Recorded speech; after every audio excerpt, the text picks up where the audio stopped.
자, 한 주간 너무 힘들었는데요. 우리 시청자 여러분 너무 걱정하지 마시고 또 힘내시길 바랍니다. 일단 오늘 이렇게 시황이나 투자 전략을 말씀을 드리는 부분은요. 아무튼 이렇게 갑작스럽게 날벼락 아닌 날벼락을 맞았는데 그러면은 일단 시장 상황을 명확하게 분석을 하고 다음의 전략을 여러분들 저와 함께 고민을 한번 해보셔야 됩니다. 그래서 오늘 자세히 말씀드릴 테니까요. 시청 꾸준히 좀 부탁드리겠습니다.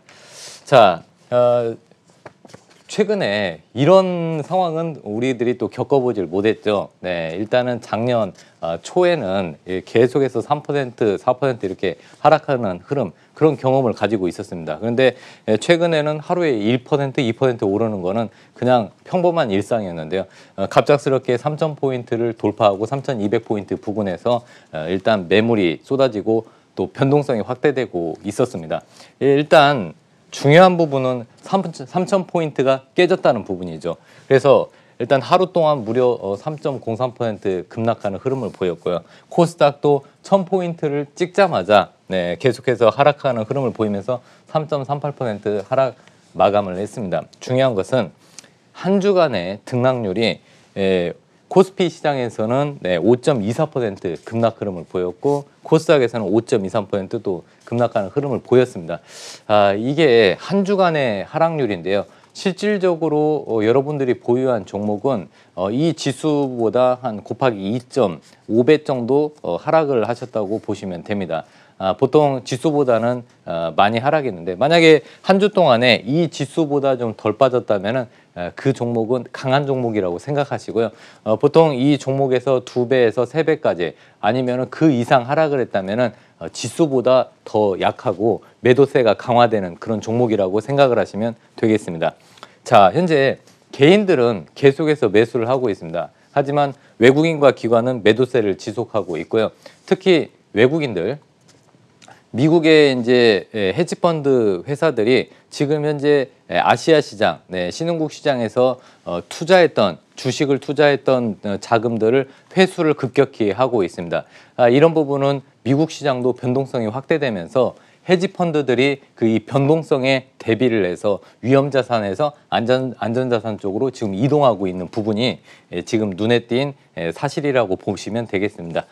또 한 가지, 기관들의 매도세가 지속되고 있는데 지금 현재 기관들 중에서 연기금의 매도세가 아직도 지속되고 있습니다. 즉 연기금의 이런 투자의 방향성을 보고 같이 이동하는 패시브 자금들이 기관들과 함께 계속해서 하방으로 때리고 있습니다.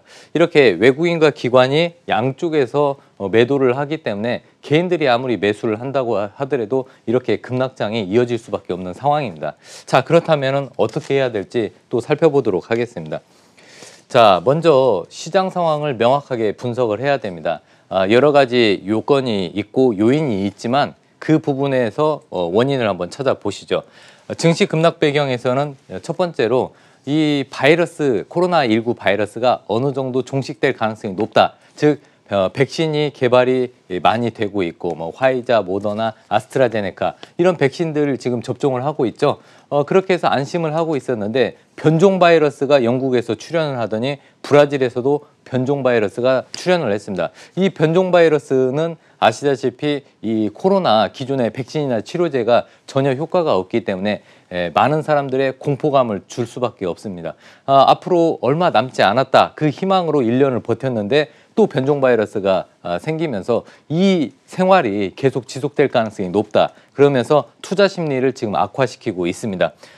그래서 백신에 대한 기대감이 축소되었던 부분, 그리고 중국의 부동산과 주식시장이 과열되고 있습니다. 제 생각에는 중국의 주식시장은 그렇게 과열됐다고 보기에는 좀 어려운데 중국 당국 입장에서는 일단은 부동산을 때려잡기 위해서 주식도 과열됐다고 살짝 언급이 나오고 있습니다. 지금 중국에서는요, 이 부동산이 얼마나 심각하냐면 이 소득 수준에 너무 많은 그 격차가 이격이 벌어지고 있습니다. 특히 중국에서는 이 분양은 됐지만 빈집으로 놔두는 아파트가 엄청나게 증가하고 있습니다. 하나의 일종의 안전자산이라고 생각해서 살지 않아도 한 사람 앞에 4채에서 5채가량 지금 막 매수를 하는 그런 경우가 있어서 중국 당국이 봤을 때는 지금 부동산 시장은 엄청나게 과열되어 있다 이렇게 생각을 하고 있었고요.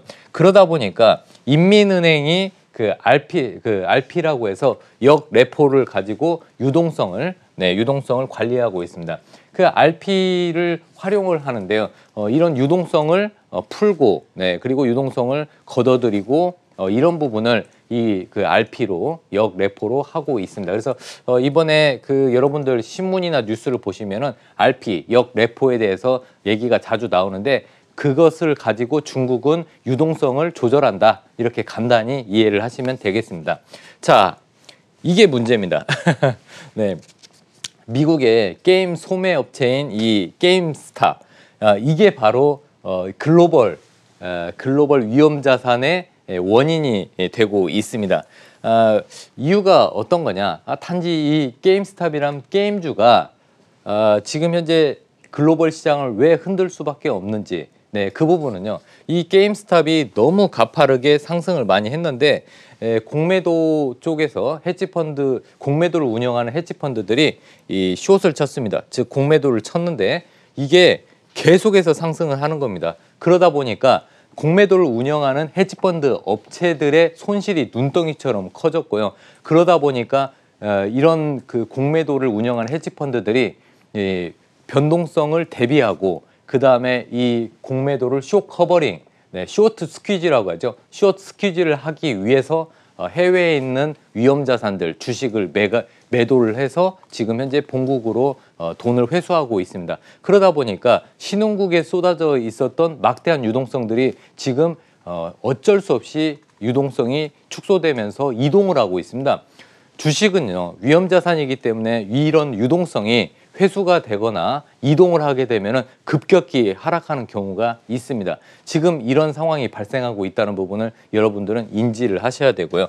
그러다 보니까 변동성이 계속해서 확대되고 있습니다. 저번 방송에서도 말씀드렸고 그 전 방송에서 말씀드렸는데 고점 부근에서 변동성이 확대된다. 뭐 예를 들어서 여러분들이 잘 알고 있는 쌍봉, 아니면은 헤드앤숄더 이런 부분이 지금 발생을 하고 있는 전초전이라고 할 수 있습니다. 하지만 그래도 여러분들 이 투자에 대한 대응 전략은 또 있습니다. 자, 그 다음에 또 보시죠. 자, 그래서 이 미국의 헤지펀드들이 지금 전 세계적으로 문제가 되고 있습니다. 막대한 유동성에다가 이쪽은 레버리지부터 해서 공매도까지 위험 자산을 자유자재로 매매를 하는데요. 이번에 이런 헤지펀드들이 아까 말씀드렸던 변동성을 대비하고 그 다음에 마진콜을 당하지 않기 위해서 다시 그 숏 커버링을 하기 위한 자금들을 지금 엄청나게 걷어들이고 있습니다.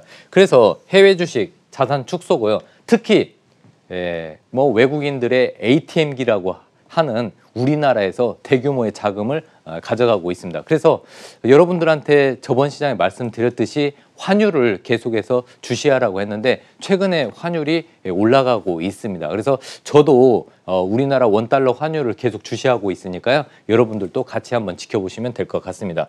자, 거기에다가 외국인도 지금 미운데 기관들은 더 요즘에 미운 역할을 하고 있습니다. 아시다시피 1대1로 외국인하고 우리 개인 투자자들과 싸우고 있는데 옆에서 기관이 도와주지 못할 망정 옆에서 오히려 외국인 편 들어서 개인들을 괴롭히고 있습니다. 그런데 구조적으로 보면 어쩔 수 없는 경우가 투신권 쪽에 맡겨놨던 펀드 자금을 개인 투자자들이 환매를 지금 많이 하고 있습니다. 그러니까 투신권에서는 어쩔 수 없이 운용사들은 펀드를 매각할 수밖에 없고 환매를 할 수밖에 없습니다. 그런 자금들이 개인들의 실탄이 장전되면서 개인들 매수세로 전환이 되고 있고요. 그리고 또 연기금들이 계속해서 매도를 하는데 작년부터 우리나라 주식 비중을 분명히 줄인다고 했습니다. 연기금은 한 16.7% 정도까지 국내 주식 비중을 줄인다고 했고요. 해외 자산이나 부동산 등 다른 대체 투자를 늘린다고 분명히 얘기를 했습니다. 그렇기 때문에 연기금이 당분간 이 주식 비중을 맞추기 위해서 매도를 하는 거는 어쩔 수 없는 상황이고요. 그 연기금의 매도를 맞춰서 네, 기관들이 패시브 자금을 운영하면서 같이 매도하는 부분이 좀 문제라고 저는 생각합니다. 자, 거기에다가 또 엎치고 덮친 격에 지금 현재 미국의 FOMC 회의 결과도 실망감을 주고 있습니다. FOMC 회의에서 뭐 금리에 대한 별다른 언급이 없었고요. 또 유동성을 추가적으로 공급한다는 적극적으로 공급한다는 그런 얘기들이 없었기 때문에 미국의 FOMC 회의 결과에 대한 실망감이 바로 매도세로 이어졌다고 저는 보고 있습니다. 자, 그러면 지금 현재 개인 투자자들은 어떻게 해야 되는지, 현재 이 개인 투자자분들이 현재 공격적으로 주식 자산을 매수하는 거를 살짝 지금 줄이고 있습니다. 요즘에는 개인 투자자분들도 굉장히 똑똑해졌기 때문에 이렇게 지금 고점권에서는 공격적인 매수세가 좀 주춤할 수밖에 없죠. 그러다 보니까 과거에는 어느 정도 떨어지면은 개인들이 적극적으로 삼성전자나 현대차 같은 그런 우리나라 대형 우량주들을 적극적으로 매수했다면 지금은 일단 관망하는 큰 자금들이 많이 있습니다. 그러다 보니까 여기서 하락을 했을 때 적극적으로 매수를 했던 자금들이 있었는데 이 적극적으로 매수했던 자금들이 지금은 이게 좀 감소하다 보니까 이 지지라인 특히 3,000포인트를 그래서 깼다고 저는 보고 있습니다. 그래서 다음 주에는 개인들의 적극적인 매수세가 이어지는지도 좀 찾아보시면 되고요. 또 마찬가지로 외국인과 기관의 매도세 어느 정도 감소하는지 좀 살펴보셔야 됩니다. 자, 그동안 많이 떨어진 종목들, 네, 성장주, 최근에 자율주행, 애플카 이슈로 인해서 자동차 쪽, 그다음에 자율주행차 관련주들, 그리고 수소, 전기차 이런 그 성장주 섹터에서 대규모의 매도 물량이 나왔습니다. 특히 여러분들 그 경기 민감주들 앞으로 시장이 좋아질 거다. 그리고 코로나가 곧 종식될 거다. 그래서 화학, 철강, 건설 이쪽에 많은 자금들이 그 쏠림 현상이 있었는데 고점을 찍고 최근에 화학, 철강, 건설 이쪽에서 대규모 자금들이 유출되고 있습니다. 그러다 보니까 이와 관련된 종목들 급락하는 흐름을 보였습니다. 자, 문제는 바이오 쪽에서 코로나 백신 치료제 관련주, 바이오 제약주들이 급락하는 흐름을 보이고 있는데 이 급락이 멈추고 있지 않다는 부분입니다. 과거에는 코로나 백신의 임상 얘기만 들어가면은 상한가가 나오고 계속해서 연속으로 급등하는 흐름을 보였는데 지금은 이게 산을 만든 다음에 계속해서 이 지지 라인도 없이 계속해서 하락하는 흐름을 보이고 있습니다. 개인들도 이제는 좀 거품이라는 부분을 인식을 한 것 같습니다. 그리고 코로나 백신 치료제가 지금 점차적으로 해외에서 글로벌 빅파마들이 출시하고 있기 때문에 거기에 관련됐다고 해서 이런 백신이나 치료제 관련주들 매수세가 최근에 들어오고 있지 않습니다. 오히려 저점에서 산 많은 투자 자금들이 이 코로나 백신과 치료제 관련주들에서 이탈하고 있다는 부분은 분명히 우리가 인지해야 될 사실이라고 저는 생각합니다. 자, 건설, 화학, 철강주, 반도체, 로봇주. 반도체는 방송에서 계속 올해 사상 최대 실적이 나올 것이다. 디램도 가격이 바닥을 찍었다. 지금 상승 턴하면서 올해부터는 이 슈퍼사이클에 진입한다. 많은 얘기가 나왔는데요. 실질적으로 코스닥에 있는 반도체 소재 업종들이 갑자기 급락하는 흐름을 보이고 있습니다. 그것은 제가 보기에는 실적보다 미리 주가가 먼저 선반영한 경우가 많았고요. 고퍼주들이 많았습니다. 즉 고평가 종목이 너무 많았기 때문에 이 자금들이 빠르게 이탈을 하지 않고 있나 이런 생각이 들고 있습니다. 그래서 이번에 금요일에는 대부분의 종목들이 하락하는 흐름을 보였습니다. 자, 거기에다가 또 중요한 부분이 미국의 FOMC가 부정적으로 경기를 판단하고 있습니다. 그런데 추가적인 양적 완화에 대한 가능성이 언급이 없었습니다. 과거에는 코로나 팬데믹 때는 적극적으로 부양을 한다고 얘기가 나왔지만은 이번 미국의 FOMC는 살짝 꼬리 내리기 식으로 어떤 언급을 하지 않았습니다. 물론 FOMC도 아시다시피 지금 경기가 경기는 안 좋은데 증시가 과열됐다는 부분을 어느 정도 인식을 하고 있는 것 같고요. 미국도 역시 부동산 시장이 천정부지로 솟고 있습니다. 그러다 보니까 인플레이션에 대한 걱정, 그다음에 주가하고 실물 경제의 괴리감 이런 부분이 겹쳐서 있다 보니까 미국의 FOMC도 이 또 다른 뭐 금리 추가적인 인하나 뭐 그리고 또 중요한 이 추가 양적 완화 이런 부분을 언급을 하지 않은 것 같습니다. 자, 그리고 애플이 실적 발표 때 애플카에 대한 언급이 없었습니다. 네, 일단은 애플 아이폰 12가 잘 팔렸다. 앞으로 뭐 이 IT 쪽에 어떻게 하겠다. 이런 부분은 얘기가 좀 나왔지만은 정작 중요한 우리가 기다리고 듣고 싶었던 뉴스인 애플카에 대한 언급이 없었습니다. 그러다 보니까 우리 시장에서 애플카 이슈로 많이 올랐던 LG전자 그리고 현대차 이런 부분의 대형주들이 급락하는 흐름을 보였습니다. 그래서 이 애플카 관련주들 하락 여부 앞으로 추가적으로 어디까지 하락하는지 그 부분을 저는 이제 이 방송 끝나고 여러분들 잠시 뒤 10시 30분부터 이런 부분을 자세히 말씀드리겠습니다. 그래서 공개 방송 10시 30분에 또 이런 것들 설명을 드리고요. 또 이 유튜브 채널에 박찬홍의 홍TV에 이런 관련된 종목들에 대해서 여러 가지 분석을 해놨으니까 여러분들 유튜브 채널도 많이 이용해 주셨으면 감사드리겠습니다. 자, 그러면 지금까지는 이제 현재 상황 좀 부정적인 부분을 많이 말씀을 드렸는데요. 그러면 다음 주 이대로 무너지는가 거기에 대해서 대응 전략을 말씀드리도록 하겠습니다. 자, 다음 주 한국 증시 국내 주식은 이제 주 초가 중요합니다. 그래서 이제 월요일이나 화요일이나 이제 하락을 방어하는 그런 부분, 그런 부분을 여러분들 체크를 하셔야 되는데요. 그러면 일단 다음 주에는 3,000포인트를 재탈환하는지가 중요합니다. 이제 3,000포인트가 깨졌기 때문에 수많은 전문가나 뉴스에서 이제 대세 하락이라고 많이 외쳐댈 겁니다. 그러면 일단은 3,000포인트를 안착하면은 이런 투자 심리가 위축되는 것을 막을 수가 있습니다. 그래서 일단은 3,000포인트가 깨졌지만 다음 주에는 3,000포인트를 재탈환하게 되면은 이런 그 투자 심리 위축이나 여러 우려가 좀 사그라질 수 있기 때문에 일단은 지금 계속해서 팔고 있는 이런 투자 심리를 억제해야 됩니다. 그래서 3,000포인트 탈환 여부가 중요하고요. 코스닥에서는 950포인트, 950포인트 재탈환 여부가 중요합니다. 그래서 다음 주에 여러분들이 지수를 살펴보신다면 코스피는 3,000포인트, 코스닥은 950포인트 이 부분을 좀 보셔야 되고요. 그리고 중요한 것은 아까도 말씀드렸듯이 이 고가권에서 변동성이 확대되고 있는데 그 원인, 수급이 바로 외국인과 기관입니다. 그 원인이 그래서 외국인들의 헤지펀드나 외국인들 자금들이 얼만큼 더 매도되는지 그 부분을 체크하시고요. 또 기관에서는 연기금의 매도세가 좀 멈춘다면은 제가 보기에는 좀 기관의 투매도 멈추지 않을까 해서 연기금의 매매 동향을 살펴보실 필요가 있습니다.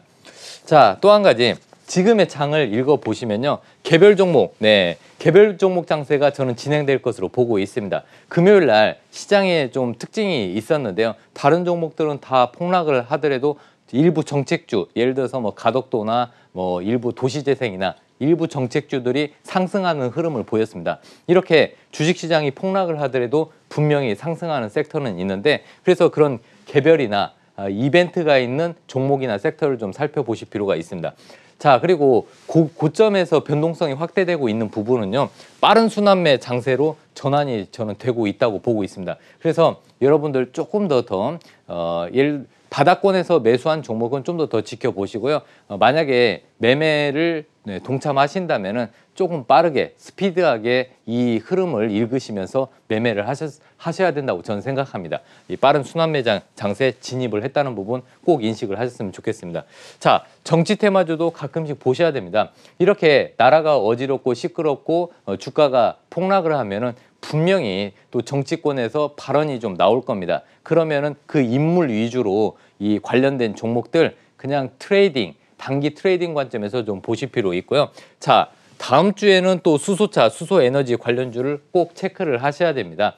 그 부분에 대해서 또 말씀을 드릴 거고요. 자, 여권과 야권, 부산 지역에 다음 주에 방문을 많이 합니다. 자, 부산 지역 보궐선거 있죠. 거기에서 방문을 해서 또 여권과 야권의 실세들의 어떤 발언들이 나오는지 살펴보실 필요가 있고요. 그러다 보니까 부산 지역에서는 가덕도 신공항 얘기가 나올 수밖에 없습니다. 그래서 가덕도 신공항 관련주 체크하실 필요가 있습니다.